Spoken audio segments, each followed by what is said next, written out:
Hi friends, welcome to Y2K Samayal.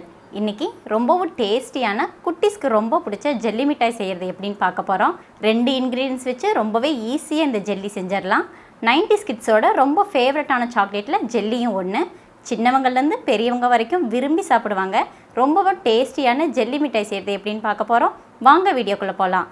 அதுக்கு முன்னாடி Y2K சமையலுக்கு நீங்கள் புதுசுனா சேனலை சப்ஸ்கிரைப் பண்ணுங்கள். மறக்காமல் பக்கத்தில் இருக்க பெல் ஐக்கனை கிளிக் பண்ணுங்கள். தேவையான பொருட்கள் டிஸ்கிரிப்ஷனில் கொடுத்துருக்கேன், பார்த்துக்கங்க.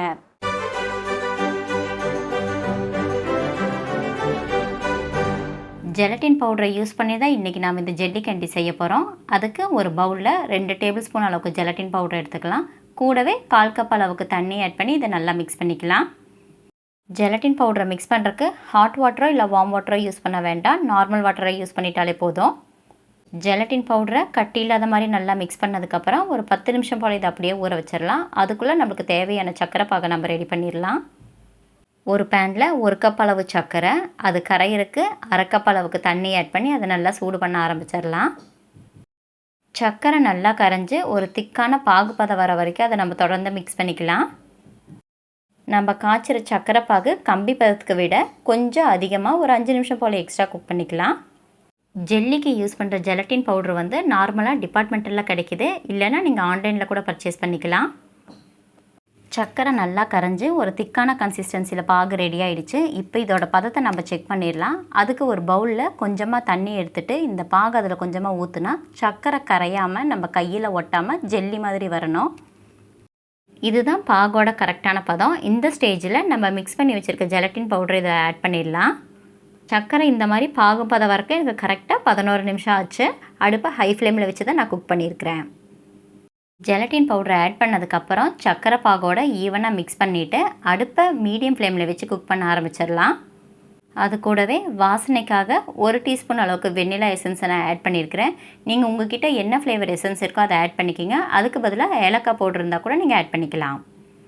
நம்ம ஆட் பண்ண ஜெலட்டின் பவுடர் நல்லா வெந்ததுக்கப்புறம் நுரைச்சி பால் மாதிரி பொங்கி வரும். அந்த ஸ்டேஜில் நம்ம அடுப்புலேருந்து இறக்கிடலாம்.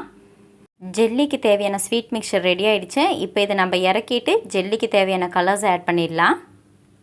ஜெல்லின்னு சொன்னாலே எல்லாத்துக்கும் ஞாபகம் வர colour red, green, yellow. So நான் அதே கலரில் இருக்க ஃபுட் கலரை 2 ட்ராப்ஸ் இதில் ஆட் பண்ணியிருக்கிறேன். ஃபுட் கலர்ஸ் வந்து ஆப்ஷனல் தான், உங்களுக்கு வேணும்னா நீங்கள் ஆட் பண்ணிக்கிங்க, இல்லைனா இதை அவாய்ட் பண்ணிடலாம். பட் கலர்ஃபுல்லாக இருந்தால் தான் அது ஜெல்லி சூப்பராக இருக்கும். நம்ம ரெடி பண்ணி வச்சுருக்க கலர்ஃபுல் ஜெல்லி லிக்விடை இப்போ ஷேப் மோல்டுக்கு ட்ரான்ஸ்ஃபர் பண்ணிடலாம். நான் யூஸ் பண்ணியிருக்க ஷேப் மோல்டு வந்து சிலிக்கான் ஷேப் மோல்டு. மோல்டில் கொஞ்சமாக எண்ணெய் அப்ளை பண்ணிவிட்டு நம்ம ரெடி பண்ணி வச்சுருக்க மிக்சர் இதில் ட்ரான்ஸ்ஃபர் பண்ணிடலாம். நீங்கள் இந்த மாதிரி ஷேப் மோல்டு யூஸ் பண்ணுறதுக்கு பதிலாக உங்கள்கிட்ட வேறு ஏதாவது ஷேப்பில் பவுல் இருந்தால் கூட அதை நீங்கள் யூஸ் பண்ணிக்கலாம். எல்லாத்தையும் நம்ம ட்ரான்ஸ்ஃபர் பண்ணிட்டோம். இப்போ இதை நம்ம ஃப்ரீசரில் ஒரு 8 மணி நேரம் போல் வச்சிடலாம். அதாவது ஓவர் நைட் இது வச்சாலே போதும், நம்மளுக்கு தேவையான ஜெல்லி ரெடி ஆகிடும். ஃப்ரீசரில் வச்சு எடுத்தாச்சு. பாருங்கள், ஜெல்லியெல்லாம் சூப்பராக செட் ஆகி நம்மளுக்கு தேவையான ஷேப்பில் ரெடி ஆகிடுச்சு. கண்டிப்பாக 8 மணி நேரம் ஃப்ரீசரில் தான் வைக்கணும். அப்போ தான் நம்ம யூஸ் பண்ணியிருக்க ஜெலட்டின் பவுடர் வந்து நல்லா ஜெல்லியாக மாறும். ஃப்ரீசர்லேருந்து எடுத்த உடனே இது வந்து ஐஸ் கட்டி மாதிரி கரைஞ்சிரும்னு பயப்பட வேண்டாம். ஏன்னா நம்ம ஜெலட்டின் யூஸ் பண்ணியிருக்கனால ஜெல்லியோட கன்சிஸ்டன்சியில் தான் இது எப்போவுமே இருக்கும்.